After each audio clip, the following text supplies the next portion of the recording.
નમસ્કાર મિત્રો, નવીનાળ ગ્રામ પંચાયતમાં સ્થાનિક સ્વરાજ્યની ચૂંટણી એટલે કે ગ્રામ પંચાયતની ચૂંટણી આવી છે। આમ તો સમગ્ર ગુજરાતમાં ગ્રામ પંચાયતની ચૂંટણીનો ધમધમાટ છે અને લોકો મતદારોમાં પણ એક ઉત્સાહ છે, કારણ કે ઘણી ગ્રામ પંચાયતમાં 2-2.5 વર્ષથી વહીવટદારો હતા અને વહીવટદારોના કારણે ગામનો વિકાસ રૂંધાયો। અત્યારે નવીનાળ મુન્દ્રા તાલુકાનું ગામ અને ખૂબ સજાગ અને સમૃદ્ધ ગામ, કારણ કે આજુબાજુ ઇન્ડસ્ટ્રી છે અને ગામમાં નવીનાળ પડે એટલે ગજુભા શબ્દ યાદ આવે અને જ્યારે લોકોના પ્રશ્નો હોય, કામદારોની કોઈ વાત હોય, કંપનીમાં જે છે એ રજૂઆતો કે ફાઇટ કરવાની વાત હોય ત્યારે ગજુભાનું નામ આવે। તો અત્યારે એક એવી જ એક પેનલને લઈને જ્યારે પ્રણેતા છે ગજુભા ગજેન્દ્રસિંહ જાડેજા અને સલીમભાઈ જે છે સરપંચ પદના ઉમેદવાર છે અને 10 વોર્ડમાંથી 4 જે છે બિનહરીફ, જ્યારે 6 વોર્ડમાં અત્યારે ચૂંટણી છે અને સરપંચ પદની ચૂંટણી છે। ત્યારે ગજુભાને મળશું કે આપનો તો અનુભવ ઘણો છે, આપ ખુદ પણ જે છે ગ્રામ પંચાયતમાં વહીવટ કરી ચૂક્યા છો, ત્યારે હવે કેવી બોડી હોવી જોઈએ અને શું વિકાસના કામો તમે કરવા જશો, તમારી પેનલ શું કામ કરશે, મળીએ આપણે ગજુભાને। ગજુભા, મા ન્યૂઝમાં આપનું સ્વાગત છે। ખાસ કરીને આપનો પેલા ગ્રામ પંચાયતનો અને અલગ અલગ રાજકીય ક્ષેત્રનો અનુભવ જણાવજો। મારું નામ ગજેન્દ્રસિંહ જાડેજા। હું 2013 થી 2018 સુધી સરપંચ પદે નવીનાળ ગ્રામ પંચાયતમાં રહેલો છું અને ત્યારબાદ 5 વર્ષ મારા મધર જે સ્ત્રી અનામત હતી એટલે એ પણ 5 વર્ષ અને એ પણ મેં વહીવટમાં મદદ કરેલ છે। હું કોંગ્રેસનો પૂર્વ પ્રમુખ મુન્દ્રા તાલુકાનો રહેલો છું અને મુન્દ્રા તાલુકા વ્યવસાયિક એસોસિએશનનો પણ પ્રમુખ છું। અત્યારે કચ્છ જિલ્લા રાજપૂત ક્ષત્રિય યુવા સભાનો પણ પ્રમુખ છું, આશાપુરા ચેરિટેબલ ટ્રસ્ટનો પણ પ્રમુખ છું। જી ગજુભા, ખાસ કરીને અલગ અલગ ક્ષેત્રમાં તમારો ખૂબ અનુભવ છે, પણ હવે એ અનુભવ આજે પેનલ ઉપર જો કળશ ઢોળાય છે તો કયા કામો તમે કર્યા છે એની વાત કરશું, પછી જે ખૂટતી કડીયું છે એના વિશે વાત કરીએ। ખાસ તો નવીનાળ ગામની અંદર જે પણ વિકાસ કામોની જરૂરિયાત છે એ લગભગ બધા અમે કર્યા છે। અમે પૂરતા પ્રયત્નો કર્યા છે, ક્યાંય પણ કોઈ કચાશ ન રહે। એ પછી વિકાસના કામ હોય કે કોઈના વ્યક્તિગત કામ હોય, અમારો વિસ્તાર ગામ જે છે એ લગભગ ઘણી વખત હાઇલાઇટ થતો હોય છે, મીડિયામાં પણ આવતો હોય છે કે ઇન્ડસ્ટ્રીયલ એરિયાની વચ્ચે આવેલો ગામ છે, એસીઝેડની વચ્ચે આવેલો ગામ છે, એટલે જાગૃતિ હોવી જરૂરી છે। અને એ રીતે જ આ નવી જે અમે પેનલ છે એ પેનલ તૈયાર કરી છે જે ગામ વિકાસ માટે કાર્ય કરે, સાથે સાથે ઘણું એવું બધું જે જરૂરિયાત હોય છે કે ગામ માટે તટસ્થ રહે, વ્યક્તિગત સ્વાર્થ ન સાધે, એના માટેની આ આખી પેનલ અમે તૈયાર કરી છે અને એ પ્રમાણે અમે અત્યારે ચૂંટણી લડી રહ્યા છીએ। ગજુભા, ખાસ કરીને ઇન્ડસ્ટ્રીયલ એરિયો છે, ઔદ્યોગિક એરિયો છે, તો CSRનું મેક્સિમમ જે છે એ ગ્રામ પંચાયતને લાભ મળે એના માટે તમારા પ્રયત્નો શું થયા છે, ભવિષ્યમાં શું થશે તો આ પેનલ ઉપર કળશ જોડાય છે? અને બીજું કે ખાસ કરીને ગ્રામજનોમાં ખાસ કરીને અરાજકતા ન થાય, એકતા જળવાય અને ગામના લોકો જે છે એને રોજગારી આસપાસના વિસ્તારોમાં મળે એ માટે તમે સતત સક્રિય છો, ભવિષ્યના શું આયોજનો?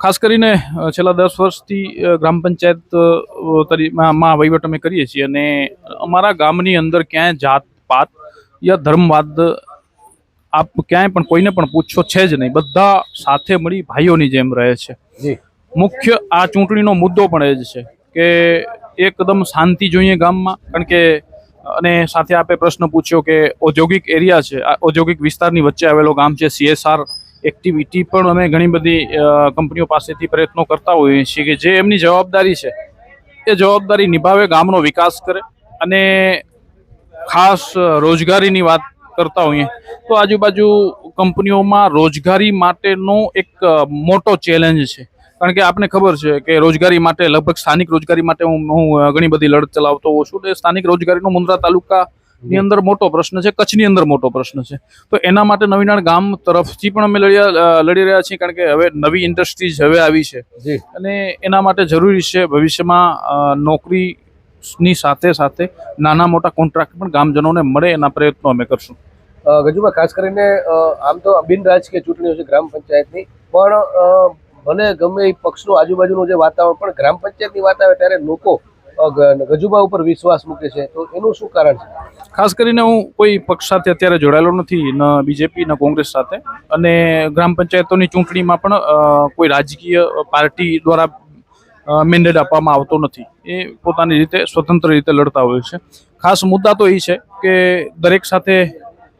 દરેક સમાજ સાથે અમારો વ્યક્તિગત નાતો છે, દરેક સમાજના લોકો સાથે વ્યક્તિગત નાતો છે અને દરેક સમાજને સાથે રાખી અને દરેકને સન્માન આપીને અમે કામ કર્યું છે। દરેકના વ્યક્તિગત પ્રશ્નોનું પણ નિરાકરણ કર્યું છે.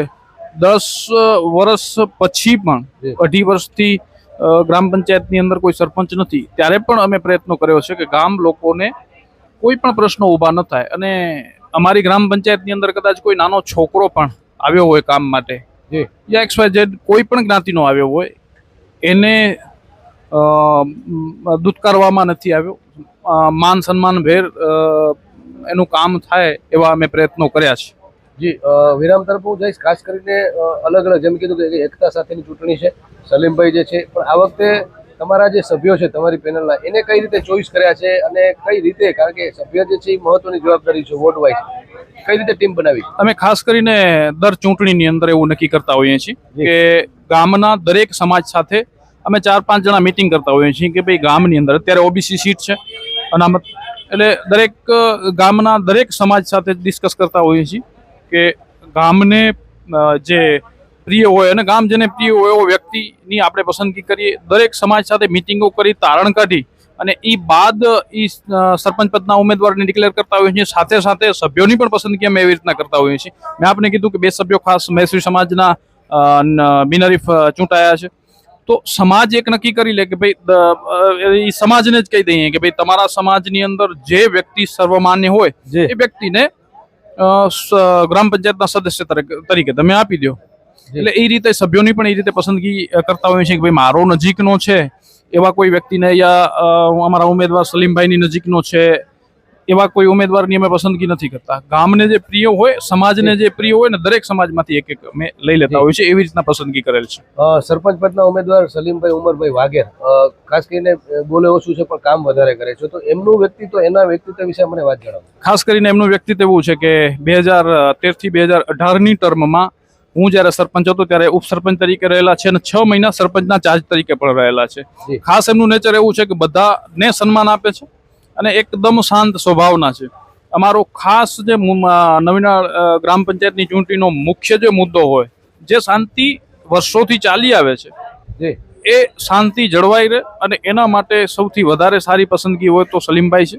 અને માછીમાર સમાજમાંથી આવે છે. માછીમાર સમાજના દરેક ગામમાં દરેક લોકો, દરેક સમાજ સાથે સારા સંબંધો છે, એટલે મુખ્ય એમનું કામકાજ એ પ્રમાણે છે અને એમને થોડો ઘણો અનુભવ પણ છે. અંતિમ પ્રશ્ન, ખાસ કરીને ટેકનોલોજીનો જમાનો છે, આધુનિક જમાનો છે, તો ગામને કઈ રીતે આધુનિક બનાવવું અને સુરક્ષાની દ્રષ્ટિએ એ સુરક્ષિત કરવું, બહેનો બાળકોના પ્રશ્નોને કઈ રીતે જે છે એ આપણે એનું નિરાકરણ કરવાનું છે, શું છે આખું આયોજન? અમારી પાસે આવેલા અત્યારે જેટલા પણ પ્રશ્નો છે એનું નિરાકરણ કર્યું છે અને આવનાર સમયની અંદર ટેકનોલોજીને કઈ રીતે ઇમ્પ્લિમેન્ટ કરવી અને ગામનો કઈ રીતે વિકાસ કરવો, એના અમે સતત પ્રયત્ન કરશું. આવનાર જેટલા પણ પ્રશ્નો હશે એના મનથી અને પૂરી મહેનતથી નિરાકરણ લાવવાનો અમે ચોક્કસ પ્રયત્ન કરશું. એ અમારું આયોજન શું છે. આપણે પેનલનું ચૂંટણી ચિહ્ન શું છે? પેનલનું અમારો ચૂંટણી ચિહ્ન કડાઈ છે. જી, તો મિત્રો, અંતિમ જે દરેક વ્યક્તિને હું કહું છું કે 22 તારીખે ચૂંટણીનું જે છે એ મતદાન તારીખ છે, લોકશાહીનું પર્વ છે, એટલે તમામ કામ છોડી ગામમાં પાંખી પાડી અને મતદાન અવશ્ય કરવાનું છે. જો તમે મતદાન નથી કરતા તો ગામમાં પંચાયતમાં જે કંઈ પણ છે, સલીમભાઈ ધારો કે સરપંચ ચૂંટાણા, તો તમે એની પાસે પ્રશ્ન કરવા માટે લાયક નથી, એવું મારું વ્યક્તિગત માનવું છે. તમે જો મતદાન નથી કર્યું તો મતદાન કરો અને તમારો અવાજ ઉપાડવા માટે તમે સક્ષમ બનો. તો તમામ કામ છોડી અને વધુને વધુ મતદાન નવીનાળમાં થાય એ અપીલ સાથે અને ટકોરા વગાડી સરપંચ અને સભ્યને ચૂંટજો. 5 વર્ષનો સવાલ છે. ફરી એકવાર તમામ દર્શકોને એક અપીલ કે મતદાન કરી અને આપણે જે છે આ લોકશાહીના પર્વને ઉજવવાનું છે. ભાવેશ ભાનુશાલી, વિમલ સોની સાથે જયમલસિંહ જાડેજા, મા ન્યૂઝ, નવીનાળ, કચ્છ, ગુજરાત.